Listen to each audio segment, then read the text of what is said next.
Welcome to Token Topics. I hope everyone out there is doing great, staying safe and healthy. XRP is the topic of this video. We're going to dive into some latest news. Brad Garlinghouse at Davos. Also, Ripple and Swift head to head. What is going on with the new financial system? We're going to dive into that. More corruption on the SEC? Are you kidding me? The SEC exposed. The SEC even running a node, which is ridiculous. We're going to dive into that. Why is XRP even called a security? Makes no sense.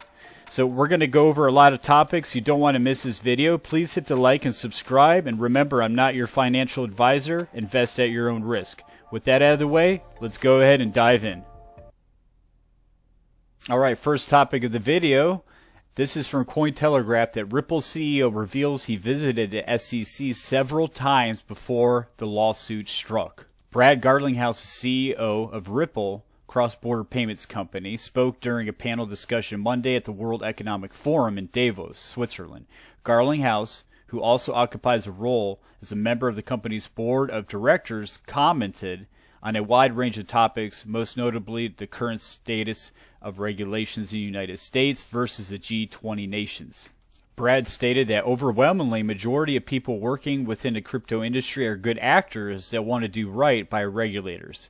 But when the rules of the road aren't clear, it's very difficult to manage within that. Later in the conversation, Garlinghouse revealed that he personally went to the U.S. Securities and Exchange Commission (SEC) office 4 or 5 times in the years leading up to their decision to file the lawsuit, stating that there was no justification for why Ripple associated asset XRP should be legally categorized as a security. It demonstrated how out of step the United States is with the G20. Garlinghouse argued, citing that Switzerland, Singapore, the United Kingdom, and Japan as nations that have more favorable regulatory environments for cultivating technology innovation. Before I go any further, listen to the audacity of the SEC. Said on an open, permissionless ledger. How do I know that it's open and permissionless? Because the chief technology officer at Ripple tells me it is. He explains it to me, but I also have hard evidence. The SEC announced about a month or two ago that they're going to establish a node on the XRP ledger and other open and permissionless ledgers. The SEC didn't call Ripple to ask permission to do that. They're just going to do that. But yet the SEC considers XRP a security. Mind-blowing. Corruption. If you've been following the XRP lawsuit or the Ripple lawsuit, you know that the XRP's price has been intentionally suppressed, without a doubt. Anybody who's been following the lawsuit, they know without a doubt that most likely there's multiple reasons why the SEC treated Ripple the way they did. The incompetence and the audacity of the SEC is to the extreme. Now, they pick winners and losers depending upon what lines their pockets. They gave Ethereum special privilege, most likely because they were having their pockets lined with money. Why is the SEC trying to hide sensitive information that would put to rest the case that XRP is not a security?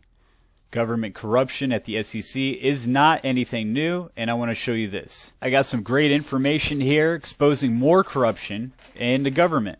The SEC has been given power illegally, and this states here, this is forwarded from 8Q Ball and Lisa B4 Badass. I got this information from stellarshop.org. I'll put the link down below in case you want to follow them on Telegram. So it states here that the SEC action ruled unconstitutional. Alleged fraud under Securities and Exchange Advisors Act. So more alleged fraud. The Fifth Circuit rule SEC breached the 7th Amendment. Congress delegated too much power to the SEC, and that is illegal. The SEC is only able to conduct the adjudicatory process because Congress delegated power to the SEC to enforce security laws. As a result, the SEC often acts as both prosecutor and judge, and its decisions have broad consequences for personal liberty and property, especially when it comes to XRP right now, what we're dealing with. Now, because of these broad consequences, the court held that Congress granted them too much power to the SEC in violation of the Constitution. I zoomed in so you can see right here. When it comes to the price of XRP and the overall markets, I'm still bearish right now. I think we're in a bear market. I think we're going to stay in a bear market. There's too many world events and world things going on, and the inflation rates and the Fed adjusting rates, and too many things going on for the markets to recover right now. Now, there are groups that are stating that they think that with all this fear, the fear index, that we should be returned, the bulls should be returning, and we should see some upside here soon. If we do see any upside, I think it's going to be very temporary. And the reason why I'm going to mention Bitcoin is because it does run most of the market as far as the altcoins go. But if Bitcoin hits around, even if it does come back up to like 30, 35,000, I would not doubt if we have another huge dump. And this one's going to be massive. I wouldn't doubt if Bitcoin goes down to the low 20s, maybe even high teens. So what does that mean for the price of an altcoin like XRP? I would not be surprised if XRP goes down to the low 30s, even high 20-cent range.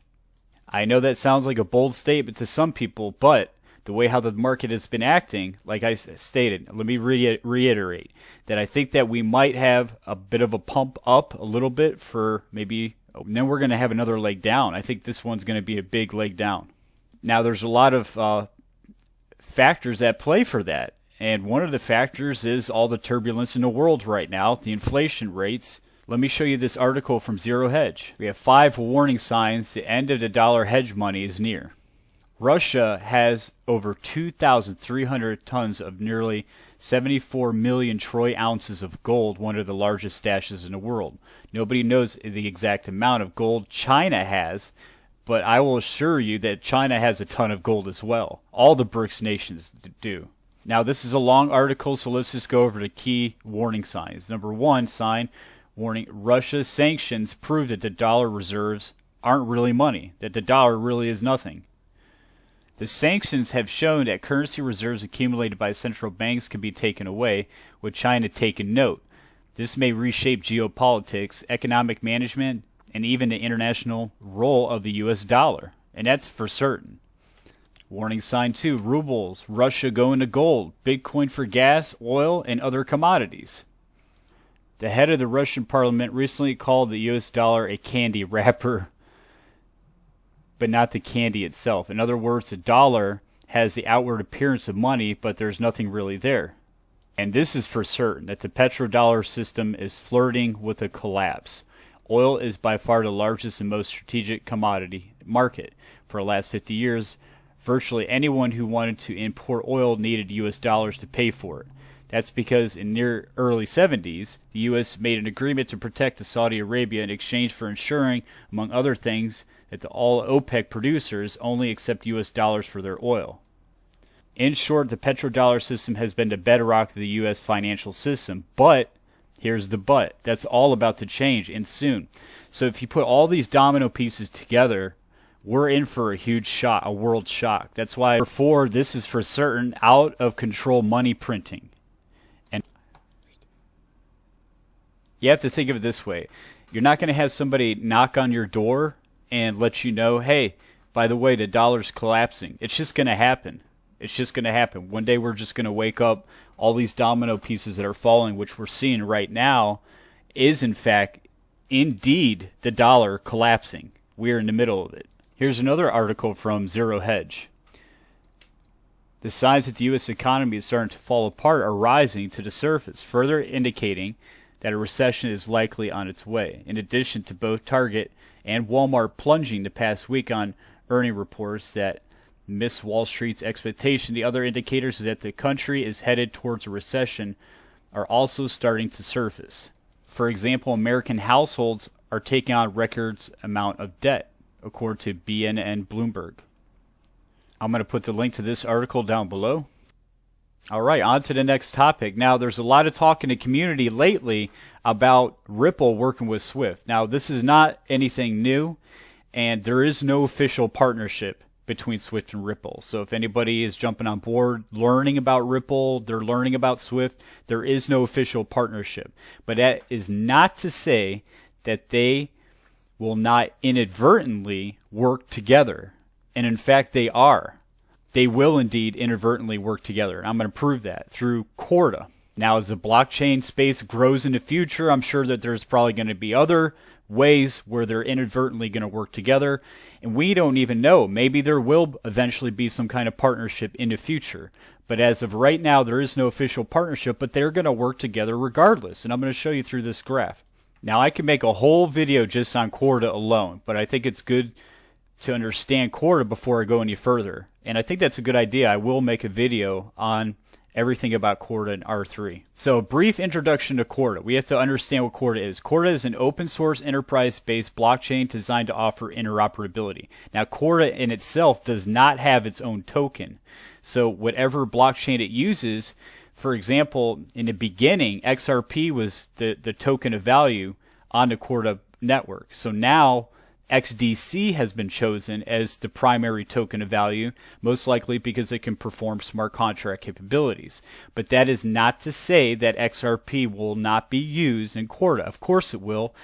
And in fact, it's going to be the main liquidity token on Corda. So what does this all mean? Somebody might be asking. It means that inadvertently, Swift and XRP are most likely going to interact. So again, going here, that Corda is an open source enterprise-based blockchain designed to offer interoperability. That's the key right there. These are older articles. We have to understand these are older articles, but there's a lot of new people that are jumping on board, and this has been a topic recently in the community. So Swift and Corda, they have a partnership. They've had a partnership for a while, and so basically that's a good sign right there that they will inadvertently use XRP. We have to understand that the ISO 20022 is a message format and nothing more. It's not just about cryptocurrency. So if there's anybody who hears the ISO 20022, if they automatically think that's all about cryptocurrency, that is not true. Now, this is an older article, as I stated, but it is true that on January 30th, a while back, the Swift GPI and R3 Corda announced a collaboration that will get the two techs working together with a live demo to be shown in September 2019, and that went over well. Now, Swift's GPI, although it is pretty impressive, it still doesn't allow for real-time settlements. It doesn't. We also can't forget the big part of this technology was to eliminate the Nostro Vostro accounts. Even with Swift GPI, that does not eliminate Nostro Vostro accounts. Now, there hasn't been much talk recently about the Nostro Vostro accounts, but we cannot forget this, especially as XRP holders. That was one of the big reasons Ripple's XRP's technology was far advanced, because it has the ability to eliminate these Nostro Vostro accounts. That's huge. For customers that want to take advantage of using a digital asset like XRP for liquidity, what that means is instead of pre-funding literally the trillions of dollars that banks have with other banks around the world, they pre-fund that amount that sits there. It's really dormant cash sitting there. With digital assets, you can make that much more real time to enable a payment across a border into another currency in real time. Today, Ripple's doing that into Mexico with companies like Qualix, and we certainly see that expanding with other partners and customers over time. How much money is pre-funded, and how long does it typically sit there?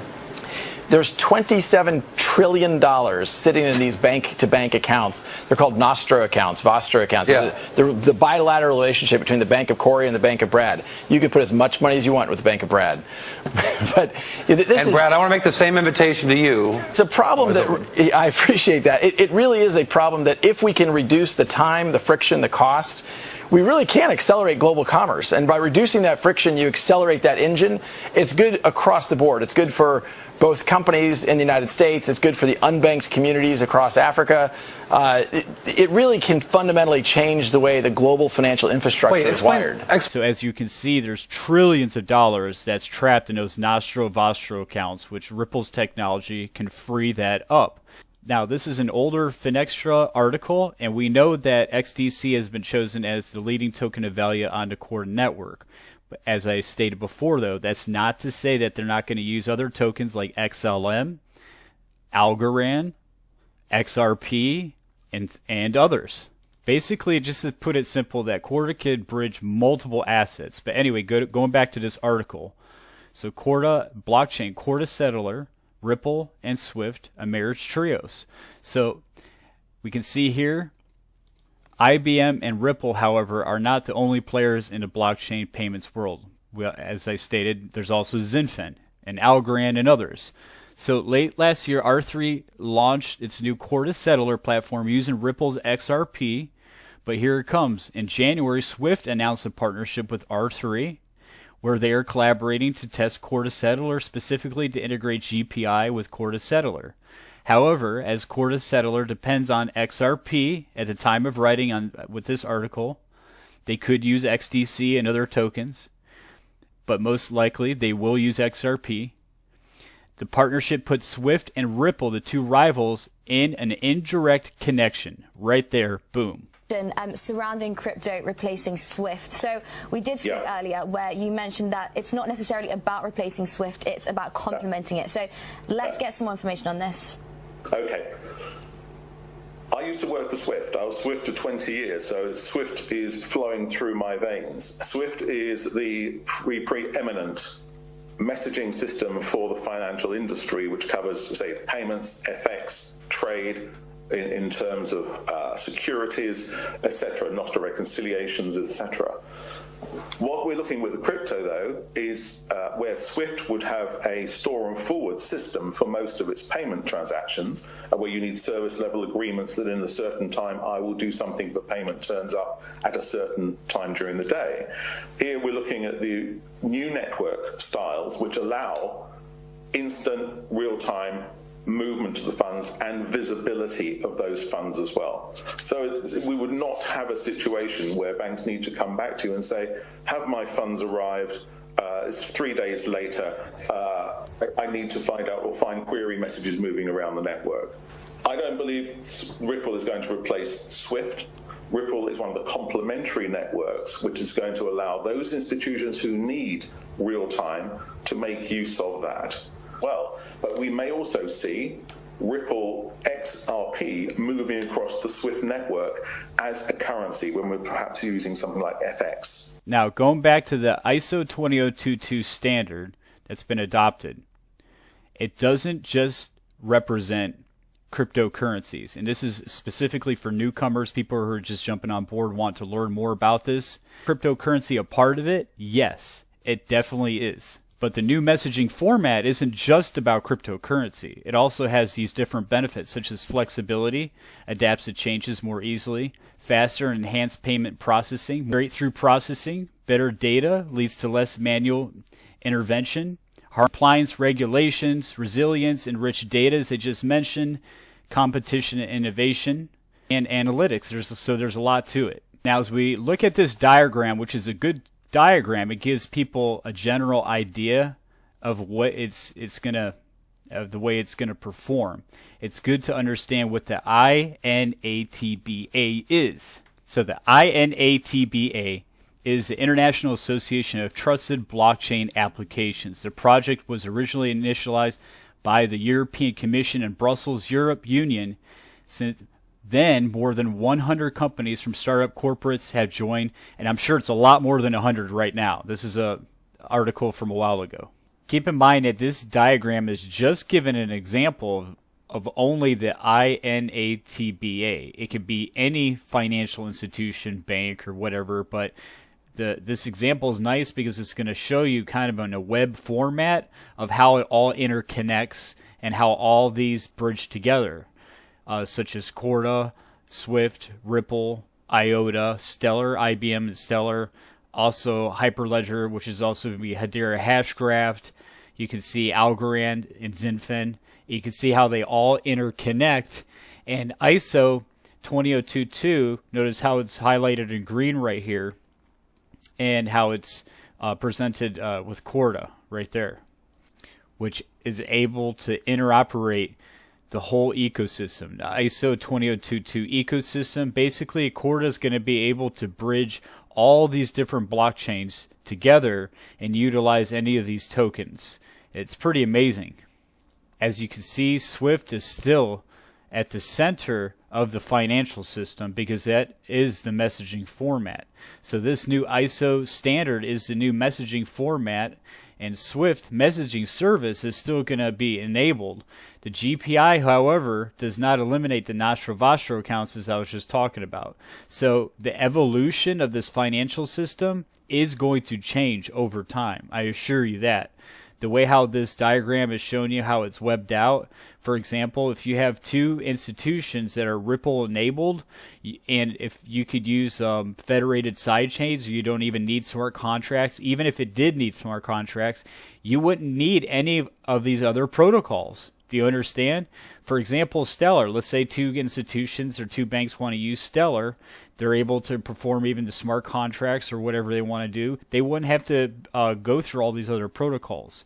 The XRP network is for global trade, which is very complex. There's usually a large paper trail, and that can perform the smart contracts. That's why XRP is perfect. It's a perfect fit for global trade, which is enormous. But as you can see, this whole diagram is still showing how Swift, this messaging format, how it's all still interconnected. And don't forget Hyperledger Fabric with also Hedera Hashgraph, which is not on this diagram, but that definitely is going to be part of it too. So it's pretty impressive. This is a cool diagram. What's also very interesting is Quant, which is not mentioned in this diagram, which is an overledger, which is not even a blockchain in itself. That's pretty impressive technology. If you want to learn more about that, you can subscribe to the channel. We'll be making some more videos on that. So let's go ahead and move forward on to the next topic. Now, we are at a tipping point. We are getting very, very close to something major happening. This is an older article from February of last year, but look where it states right here. Banks should aim to be ready up to 6 months in advance of the ISO 20022 payment message cutover in November 2022, leaving themselves plenty of time for testing and fine-tuning. Migration to the ISO standard is a huge change, but also one that will bring significant competitive advantage for both banks and corporates that they serve, assuming everything's managed well. Well, 6 months till November brings us to about that time right now, between now and June. Alright, I have a special DCENT wallet announcement to make that wire service has been improved. In the latest updated DCENT wallet app, we've made purchasing cryptocurrency even easier via the on-ramp service with Wire. Wire provides the easiest and safest method of purchasing cryptocurrency directly from DCENT wallet and offers a broad selection to choose, such as Bitcoin, Ethereum, Polygon Matic, and many, many more. That we have updated the UI UX of Wire service flow to automate several manual operations that users once had to do for themselves. This update will significantly improve the user experience and make it much easier to purchase crypto. Now, Wire's on-ramp service is available from the Discovery tab. So when you have your app open, you go down to the bottom, you're going to tap on that, and then you're simply going to tap on Wire right there. Now, once you have tapped on Wire, you're going to see the Wire page up. You're going to see the cryptocurrency selection. So you're just going to tap on that arrow, and it's going to give you a list of the different cryptocurrencies you wish to purchase. And you select the cryptocurrency you like. In this case, for an example, just put Matic, Polygon. And as you can see, it automatically puts the address in there, which is a very nice feature now. Next, you just simply set the amount that you'd like to purchase, put in the purchase amount. Right here, automatically it will fill the $5, and then that's it. Just make sure your credit or debit card information is in there, and you make your purchase. It's as simple as that. Keep in mind that I'm going to put the link to this article down below so you can go through it yourself and see how easy it is to make purchases on your DCENT wallet using Wire. Well, I hope you enjoyed the video. What are your thoughts on the market? Do you think that we're going to continue in a bearish cycle? Do you think the market's ready to collapse? Or do you think we're going right to the moon? Go ahead and put your comments and thoughts down below. Please don't forget to hit the like, share, subscribe, and I want to say thank you everyone for watching another edition of Token Topics. You all take care out there.